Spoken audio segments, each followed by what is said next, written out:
आज से सिर्फ 15 दिन, शायद हाँ, मोदी सरकार अब बस इतने ही दिनों की मेहमान है, क्योंकि बिहार एक चुनाव पूरा दिल्ली का पावर गेम पलट सकता है। अगर ये सच हुआ तो मोदी जी ये करते हुए नजर आएंगे।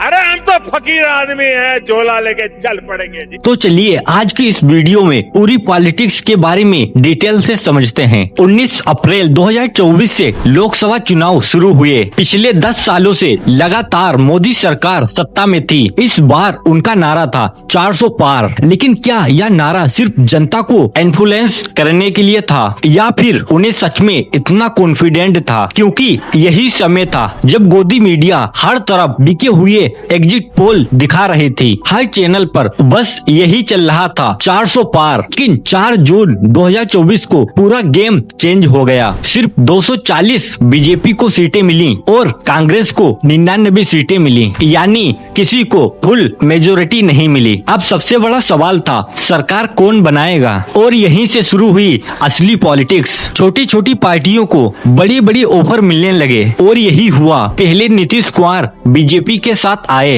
अपनी 12 सीट लेकर, फिर चंद्रबाबू नायडू 16 सीट के साथ एनडीए में जुड़ गए और छोटी पार्टियां भी साथ आईं और इन सबके नंबर्स को जोड़कर 293 सीटें हुई और तीसरी बार नरेंद्र मोदी बन गए प्राइम मिनिस्टर ऑफ इंडिया। लेकिन यहाँ असली ट्विस्ट है, पहली 2 बार बीजेपी अकेले फुल मेजोरिटी लेकर आई थी, पर इस बार गवर्नमेंट बनी थी कोलेशन की, मतलब रिस्क पर खड़ी हुई सरकार जो फ्यूचर में कभी भी गिर सकती थी। अब सवाल यह है, क्या सच में यह रिस्क इतना बड़ा है कि यह कोलेशन वाली सरकार गिर सकती है? तो असल गेम है बिहार। 2025 के नवम्बर में बिहार विधानसभा चुनाव होने वाले हैं और यहीं से सेंट्रल गवर्नमेंट का फ्यूचर डिसाइड होगा। बिहार में टोटल 243 सीटें हैं। करंटली अभी एनडीए की सरकार है। बीजेपी, जेडीयू, एचएएम और वीआईपी पार्टी मिलकर एनडीए के पास कुल 125 सीट हैं। मेजोरिटी चाहिए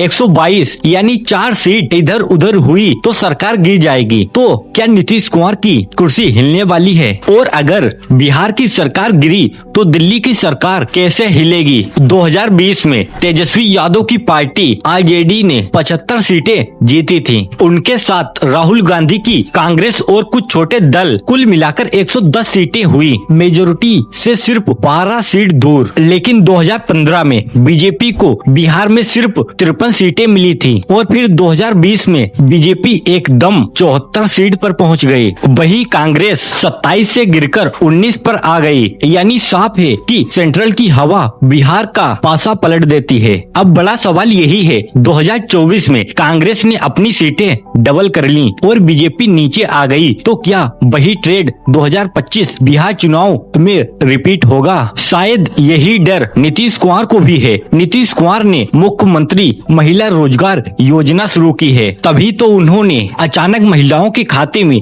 10,000 डालने का वादा किया है, क्योंकि उनको लग रहा है कि इस बार सीटें हाथ से निकल सकती हैं। पब्लिक को पैसा बांटकर वह एक बार फिर से चुनाव जीतने की कोशिश कर रहे हैं। लेकिन अगर 10,000 का कार्ड फेल हो गया, बिहार में महागठबंधन जीत गया, तो क्या होगा? सिंपल है, नीतीश कुमार तुरंत पलटी मार देंगे और कांग्रेस तेजस्वी के कैंप में चले जाएंगे, क्योंकि नीतीश कुमार की फर्स्ट प्रायोरिटी है बिहार सीएम की कुर्सी और राहुल गांधी उन्हें फिर से सीएम बना देंगे। और अब आप पूछेंगे बदले में क्या देंगे? तो नीतीश कुमार अपनी 12 सीट निकाल कर कांग्रेस को दे देंगे। मोदी सरकार सीधे 293 से घटकर 281 पर। क्या 281 में भी गवर्नमेंट सरवाइव कर सकती है? हाँ, कर सकती है, लेकिन यहीं पे एंट्री होगी चंद्रबाबू नायडू की। अगर राहुल गांधी उनको ऑफर दे दें कि आपको पीएम बना देंगे, तो क्या चंद्रबाबू नायडू बीजेपी के साथ रहेंगे? और जवाब है नहीं, और शायद वो तुरंत कांग्रेस में शिफ्ट